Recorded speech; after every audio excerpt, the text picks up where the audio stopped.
Hello mga sises, ang ating Mima Akla at kung ano pa man ang tawag niyo dyan. This is Jean's Diary and this is where you can access my world.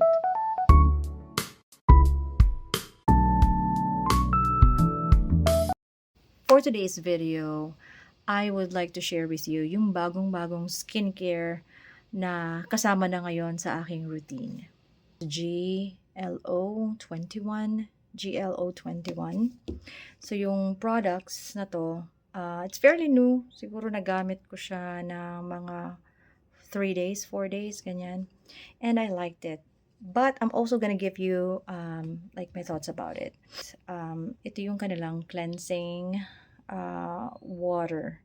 So, it's a thermal spring cleansing water. Mahilig ako sa mga cleanser kasi hindi ko inuugali na magwawash agad ako ng face. I don't like it. Though, I think na that's better, diba? Para malinis na malinis. Pero, ayun nga, I prefer na naka-cleansing. It's either cleansing balm, cleansing oil, or ito. Ano ba? May konting smell, pero not really like parang perfumish type of smell. So, ganito lang ako mag-cleanse and everything. I'm just letting you know yung pinaka-routine ko. Pero we're blessed talaga na hindi kami, ano ba to? Pimpulin. Look. So, yan. Sunscreen. And then the serum. And then there's a serum for the hair. And then lip balm. And then this one, the oil. So, okay. So, these ones I bought like fairly new lang siya sa akin. So, what I do is that I use the oil muna pagkatapos ng cleansing thing. And then, yung oil nila is parang, what do you call this pa? It's a skin whitening serum capsule. Kita ba? Ayan. Aray. Ayan. Ito siya, tapos pinipisa lang siyang ganyan. Ay. Yun nga lang, sana kasi mayroon siyang parang ginagano na nozzle. Di ba yung dati? I don't know if you have tried yung mga ganon. So, hindi ko rin makita yung sulat, ano. Wala yung salamin ko. Pero, ano siya, parang, kung na-try nyo yung mga fish oil, parang ganon. So, pag super dry skin ka, kagaya nung sa akin, this is really, really good. Kasi it stays hydrated. Like, parang 24 hours. Kasi nilalagay ko siya, di ba? Let's say, gabi. Umaabot pa siya ng hanggang umaga talagang mararamdaman mo na very moistured ang iyong skin. Yung fan ko. Nandiyan din yan sa link. Lahat ng gamit ko ilalagay ko sa link. Kung pagkatapos ng oil, ang susunod ko naman ay itong serum sa face. So, ito ay Japan Yaezakura Serum. So, ito naman, lagay lang natin ganyan. Kunti lang naman. Siya naman, parang watery talaga siya.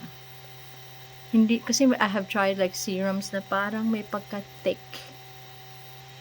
Ito ay runny siya. Ganyan. Yan. Wala siyang scent. So, I like that. Ayoko nang may scent as much as possible. Hindi naman nagre-react yung skin ko. Na-try ko naman na may mga scent. Pero, you know, I just prefer kasi yung ilong ko sensitive. And then, next is, ang ganda ng ano ito, ng packaging nito. Meron tong parang spatula. Pero kasi hindi ko mahanap yung spatula ngayon. So, ito siya. Ito namang cream na to, hindi siya sobrang thick. Kita ba yung consistency? So, hindi siya sobrang thick kasi pagka ginanon mo pa lang, sumasama na agad yung parang may pagka a little runny. So, konting amount lang. Total naman, marami ka na nilagay, ano. Anyway. Ayan. Ito, meron siyang scent. Parang more on a flower scent. Pero hindi naman siya overpowering. Tama lang. Parang smells fresh. Ganyan. new ko lang to nagamit. It's like this week lang. And then, tinry ko lang siya for several days just to make sure kung magre-react ba yung skin ko. So far, maganda naman yung reaction. And what's good about these products, mura siya. Abot kaya siya. Ako kasi yung tipo din na hindi ako masyadong nag-shell out ng malaking pera for beauty products. Kahit nga sa mga damit, hindi din. So, yun. Anyway, so, here, ito na yung pinaka-last na ilalagay ko sa face, which is yung Moisture Repair. Ito pang sunscreen nila to. So, sabi ng mga beauty gurus, paano mo malalaman kung ano yung una mong ilalagay sa skin mo? So, ang rule daw is, kung ano yung pinaka-lightest, yun yung mauuna. And the thickest would be yung last part, sa pinaka-outer. Ganon. So, I know na may mga sticks na ng sunscreen. Pero I prefer pa rin na something something liquidy eh.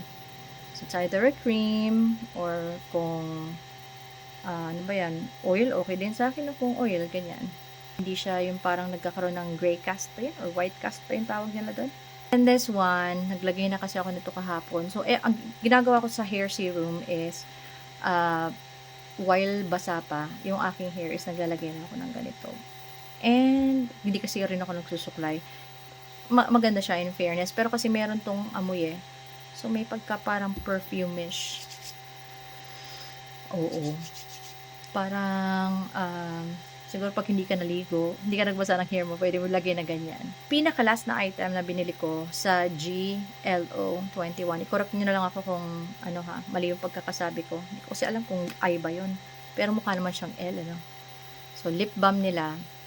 Ito, na-try ko na kasi to eh. Pero papakita ko sa inyo.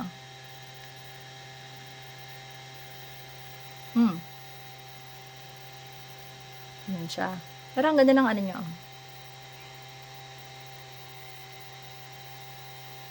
Actually, itong balm nila, para siyang hindi siya lip scrub Pero yung gantong consistency is parang pang lip scrub. Pang hydrate ng lips. I prefer like oil instead. Ayoko ng gel. O yung parang ganito, yung balm nga. Parang feeling ko mas bagay ito kapag ka-scrub to eh. So, siguro sa lahat, ang least na favorite ko is the balm one. Pero it smells really good. Pwede mo nga kainin. Masarap eh. Parang chocolate ang lasa. Nakain pala. But anyway, thank you for watching guys.